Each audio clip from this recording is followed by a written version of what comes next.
Petite tête de Vanessa, on voit la confusion qui règne dans l'esprit de celui qui affirme des vérités sans les avoir vérifiées au préalable, comme par exemple, moi Vanessa, étudiante en sociologie, je suis celle qui paye, oui voilà, je suis celle qui paye pour absolument tout le monde, je paye de ma poche, oui je gagne au zéro, mais c'est pas grave, écoutez, je vais me contenter de dire ce que m'ont dit mes professeurs de sociologie à propos du réel, de leur interprétation du réel, je vais me contenter d'imiter la doxa au final, et je vais dire un petit peu comme Hubert Bonny sort de la batte, ce qui me passe par la tête, j'aime le bruit blanc de l'eau, taxer les riches, facho, raciste, etc. Je paye, voilà, je suis une étudiante en sociologie qui paye, alors allons-y les amis. Vanessa, analysons ce qu'elle dit, comment est-ce qu'elle nous le dit, comment vos gelées vous font passer des vessies pour des lanternes, l'enfer pour le paradis, on voit ça ensemble, tout de suite. Moi je pense qu'il faut dire quelque chose en premier lieu, c'est où va l'argent. Pourquoi est-ce que toujours ça doit être aux plus pauvres, aux étudiants précaires, aux travailleurs, aux ouvriers, etc., de payer. Et je pense que, il faut qu'on ressente la discussion sur ça, parce que sinon on part n'importe où. J'aimerais finir, c'est que moi, justement, je reviens sur l'exemple de l'université, parce que dans mon université, il y a des dizaines de millions d'euros qui ont été coupés. C'est-à-dire que tu vas dans l'université, tu n'as pas un seul endroit où t'asseoir pour manger un repas qui par ailleurs est un pauvre sandwich. Tu peux même pas enlever ton manteau parce qu'il n'y a pas de chauffage. Pourquoi ? Parce que il y a des investissements qui ont été faramineux pour mettre de l'argent dans l'armement, dans des tanks, etc. Et c'est la même chose vers la sécurité, vers la santé, pardon. C'est-à-dire que maintenant, on enlève 7 milliards pour la santé et on en ajoute 7 pour l'armée. Donc à un moment, moi je veux dire qu'il y a cette dépense-là, mais surtout deux, comme vous disiez, il y a des dépenses mais faramineuses pour les patrons. Cassandra, faisons passer la parole. Pardon, oui, mais j'aimerais bien finir oui, mais j'aimerais bien finir cette idée parce que pour moi, elle est fondamentale. C'est en fait, les patrons sont les plus gros assistés. Donc ça ne sert à rien de se mettre les uns contre les autres. Et il faut rappeler un chiffre qui moi m'a effaré. C'est 270 milliards d'euros pour les aides aux entreprises. Et moi, je trouve ça fou que derrière on dise c'est les étudiants, c'est les plus pauvres qui vont payer. Oui, alors pardon, en fait je voulais analyser ces sophismes point par point, point après point, mais vous savez ce que c'est, un petit peu comme le fakir qui joue de la flûte comme ça, alors à son serpent, j'ai été pris un petit peu dans la boucle, mais bon, là comme vous le voyez, il y a beaucoup à dire de Vanessa, ce qu'elle nous dit c'est un petit peu de l'aphorisme, vous savez Vanessa c'est cet être qui va où ses jambes l'emmènent, c'est cet être qui ne fait que imiter l'opinion populaire par survie sociale, et donc Vanessa ici présente ne fait pas exception et on la reconnaît à sa manière de se précipiter, de s'empresser à s'emprisonner dans les opinions du plus grand nombre. Alors écoutez, voilà, on va écouter tout de même notre amie Vanessa et on va contrecarrer sa flûte, contrepoint après contrepoint, n'est-ce pas ? Moi je pense qu'il faut dire quelque chose en premier. Ça n'a rien à voir, pardon pour ceux qui ont fait du solfège. Je sais où va l'argent. Pourquoi est-ce que toujours ça doit être aux plus pauvres, aux étudiants précaires, aux travailleurs, aux ouvriers, etc., de payer. Bon là déjà tu fais de la généralisation abusive. Les étudiants, alors déjà tu mets les étudiants et les travailleurs dans le même panier. Est-ce que tu te rends compte que toi, Vanessa, en tant qu'étudiante, alors on ne sait pas dans quelle université, est-ce que tu te rends compte qu'en tant qu'étudiante en sociologie, tu ne seras jamais une travailleuse, tu as choisi la voie du chômage.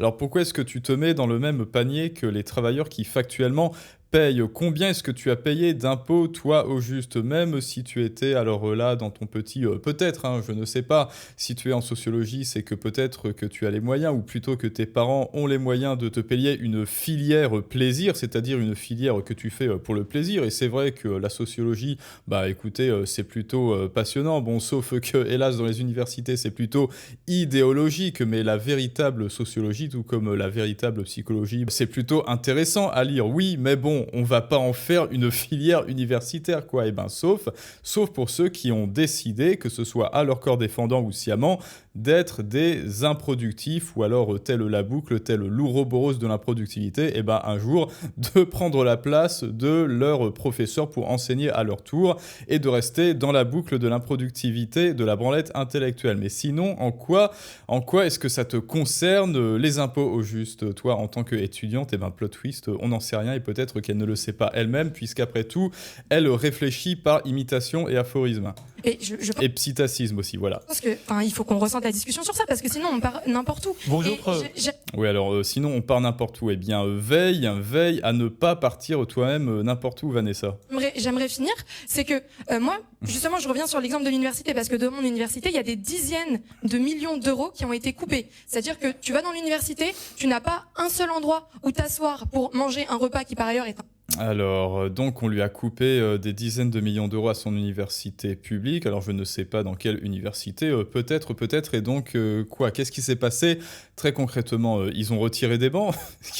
Qu'est-ce que c'est que ce truc? C'est-à-dire que en coupant un budget dans les universités, ce qui est factuellement pas ouf, mais bon, en même temps, il faudrait aussi privatiser ça, hein. Sauf que ne vous inquiétez pas, en privatisant toutes les universités, ce sera beaucoup moins cher en fait, parce que quoi que vous fassiez, oui, vous payez, vous croyez que c'est gratuit, mais non, vous payez, c'est Nicolas le produit, mais en tout cas, il retire le budget et donc il procède par soustraction. Ils disent, oulala, on va revendre les meubles pour combler le déficit. Tiens, on va arracher les bancs en pierre, là. Et comme ça, Vanessa ne pourra plus s'asseoir pour se payer un sandwich. Et donc là, c'est ça. De millions d'euros qui ont été coupés. C'est-à-dire que tu vas dans l'université, tu n'as pas un seul endroit où t'asseoir pour manger un repas qui par ailleurs est un pauvre sandwich. Voilà, et alors là, on est dans l'une des secondes caractéristiques de Vanessa. Vanessa est une victime, ça n'est jamais de sa faute. Elle s'est laissée bercer par sa propre vie et si elle mange un sandwich, eh bien elle s'étonne de elle-même manger un sandwich. C'est-à-dire, elle ne sait pas ce que le sandwich fait là. Et donc Vanessa, c'est également cet être qui, comme Schopenhauer l'a très bien formulé, vit dans un continu et éternel flou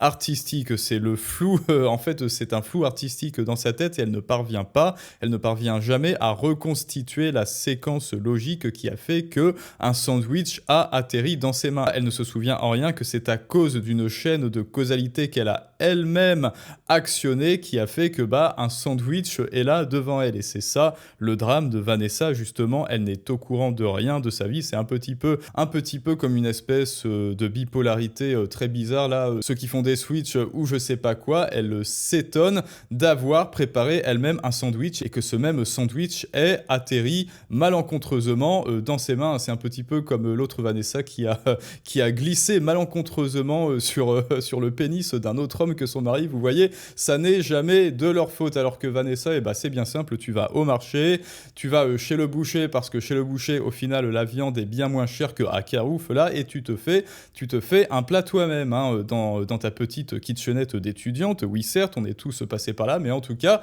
cette kitchenette, ça te permet de cuisiner toi-même plutôt que de déguster un pauvre sandwich. Et tu fais ça le soir, ça ne dure pas de temps, tu mets ça dans ton Tupperware ou je sais pas quoi, et après tu manges et tu évites les pauvres sandwichs qui atterrissent malencontreusement dans tes pauvres petites mains d'étudiante. Tu peux même pas enlever ton manteau parce qu'il n'y a pas de chauffage. Tu peux même pas enlever ton manteau parce qu'il n'y a pas de chauffage. Ça pareil, ils ont retiré les budgets et ils ont aussi désencastré les radiateurs et les chauffages. On sait pas pourquoi. Écoutez, personne ne sait pourquoi, ou alors peut-être qu'ils ont retiré le gaz. Là, un petit peu, elle fait la petite, elle fait la petite malheureuse. C'est aussi une caractéristique de Vanessa, faire la petite victime. Oui, à ma fac, ils ont coupé le chauffage, ils ont retiré les bancs en pierre, ils ont désencastré les clims. Enfin voilà, je suis à la rue, donc ce qu'elle ne nous dit pas, c'est que peut-être qu'elle est à la faculté de Bamako, je sais pas. Pourquoi ? Parce qu'il y a des investissements qui ont été faramineux pour mettre de l'argent dans l'armement, dans des tanks, etc. Et c'est la même chose. Ah bah oui, mais écoute, tu es contre la guerre en Ukraine, Free Ukraine, Vanessa, c'est pas ce que tu as marqué dans les chiottes de ta fac et que justement, il a fallu un certain budget pour effacer tous ces tags que tu as mis, hein, tous ces tags ACAB, tous ces tags anarchistes et tous ces tags Free Palestine, Free Ukraine, etc. Eh bien ça demande du nettoyage et donc, oui, du budget et après, tu molestes les conséquences dont tu as chéri les causes, tu as pris le budget de ta fac avec tes petits copains anarchistes et après tu t'offusques qu'on te retire du budget et tes pauvres petits bancs sur lesquels tu manges ton malheureux sandwich. Vers la sécurité, vers la santé, pardon, c'est-à-dire que maintenant on enlève 7 milliards pour la santé et on en ajoute 7 pour l'armée. Donc à un moment... Bon alors là, je n'ai pas les chiffres en tête, mais vous le savez, charité intellectuelle, même avec Vanessa, on la croit, oui, très certainement, qu'il y a 7 milliards qui va dans l'armée. Moi, je veux dire qu'il y a cette dépense-là, mais surtout 2, comme vous disiez, il y a des... Alors, il y a 7 milliards qui va dans l'armée, mais il y a beaucoup trop de millions qui vont dans les trucs en sociologie, blablabla. Et donc, si on affourait tout ça, si on les remplaçait par des filières non chômage, c'est-à-dire des sciences dures, je sais pas, à tout hasard, et si Vanessa allait dans des sciences dures, elle créerait de la valeur pour son pays. Ensuite, on baisse les dépenses, et donc elle acquiert plus du fruit de son travail, et donc il y a plus de budget, et donc les facs tournent mieux, et donc il y a plus de gens qui s'inscrivent dans ces filières qui trouvent du travail et qui produisent plus de valeur, et c'est la boucle, sauf que là c'est la boucle de productivité. Dis-moi, est-ce que tu connais la définition de productivité, Vanessa? Je pense, mais faramineuse pour les patrons. Cassandra, faisons passer la parole. Oui. Ah oui, là on est dans le paradigme méchant patron, Vous savez, c'est un petit peu comme ces gauchistes qui vivent dans ce monde merveilleux, imaginaire et surtout manichéen, où ils incarnent le héros de Cervantes qui se bat contre des moulins à vent, sauf que là ce sont pas des moulins à vent, mais ce sont des chimères nazies, et ils se battent contre leur ersatz du 3e Reich, ou devrais-je dire du 4e Reich. Non, j'ai dépassé ce stade. Maintenant, mon rêve, c'est le 4e Reich. Mais j'aimerais bien finir Oui, mais j'aimerais bien finir cette idée parce que pour moi, elle est fondamentale. C'est, en fait, les patrons sont les plus gros assistés. Donc ça ne... Les patrons sont les plus gros assistés, c'est-à-dire que sur les charges patronales, il y a à peu près 30% qui sont versés en aide, CSG. Alors, si on compte le net sur Nicolas, mais bon, on va dire les charges patronales, regardez, analysez entre votre super brut et votre net, et même entre votre super brut et votre brut, vous allez écarquiller les yeux et vous allez engueuler Vanessa, en fait. Et oui, les charges patronales, c'est comme ça, et les patrons sont les plus gros éviscérés et les plus gros contributeurs nets de la société. Les petites aides, parce que je présume qu'elle va parler des aides aux sociétés, etc. Ça, on va en parler aussi, mais ces aides, c'est juste le fruit du travail des entreprises qu'on reverse à qui? Aux entreprises. Encore du beau foutage de gueule. Ça sert à rien de se mettre les uns contre les autres. En tout cas, on sait que Vanessa ne sera jamais un patron, voilà. Et il faut rappeler un chiffre qui, moi, m'a effaré. C'est 270 milliards d'euros pour les aides aux entreprises. Et moi, je trouve ça fou que derrière, on dise c'est les étudiants, Personne n'a dit c'est les étudiants. Alors d'ailleurs, c'est quoi les étudiants? Parce que oui, c'est une autre caractéristique de Vanessa dans ses aphorismes sujet-verbe complément. C'est les étudiants quoi au juste, Vanessa? C'est les étudiants en sociologie. Il faut complément d'objet direct, complément d'objet indirect, déterminant, etc. C'est les étudiants en sociologie qui ne foutent rien. Oui, là, ça fait une phrase complète, et je te le concède, oui, les étudiants en sociologie, très peu foutent quelque chose. Et si on mettait, écoute, voilà, tous ces professeurs, à la place, ils vont dans les écoles, dans les cours de physique, de médecine, etc., sans leurs idéologies, évidemment, pour ceux qui veulent compléter intelligemment leur formation et leur culture générale de la sociologie, mais hors de toute idéologie, psychologie et histoire de l'art, pourquoi pas, voilà, pour les étudiants en master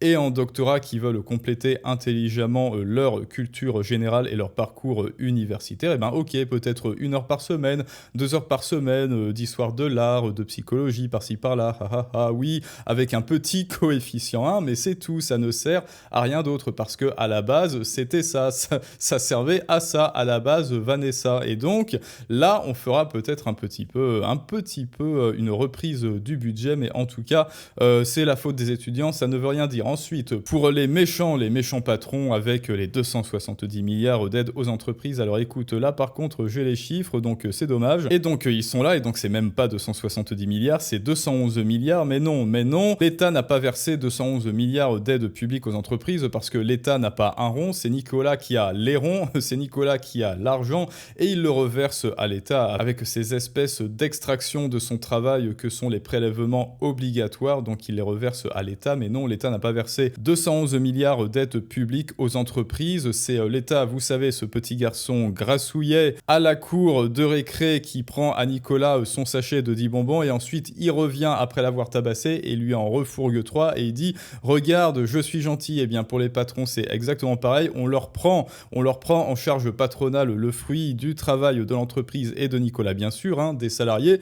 Et après, l'État dit « Oh, regarde, une petite aide aux entreprises, c'est parce que tu as été un gentil patron. » Et oui, mais en fait, c'est l'argent, c'est justement le fric des charges patronales qu'on lui reverse avec toujours ce sempiternel aller-retour qui ne sert à rien. Et si à la place, on affouerait les charges patronales, bah, ça irait plus vite et il n'y aurait pas besoin d'aide aux entreprises. Et il n'y aurait pas besoin d'aide aux entreprises et ben parce que les patrons n'auraient pas besoin d'aide et ils n'auraient pas besoin d'aide parce qu'on arrêterait de les éviscérer d'impôts comme Nicolas. Est-ce que ça paraît logique ce que je te dis, Vanessa, ou est-ce que tu veux que, je sais pas, est-ce que tu veux qu'on lise ça peut-être? Donc là, comme tu le vois, il y a 19% qui sont versés à BPI France, donc l'État devra être remboursé. Ensuite, il y a les dépenses fiscales, donc l'État ne verse rien, réduction d'impôts ou de TVA. Ensuite, allègement 36% ici des cotisations sociales, donc l'État ne verse rien. Et enfin, subvention aux entreprises, 7 milliards. Donc là, from 270, tout 7 milliards. Hein. Là, c'est une division, c'est une sacrée division, Vanessa. Qu'est-ce que t'en penses?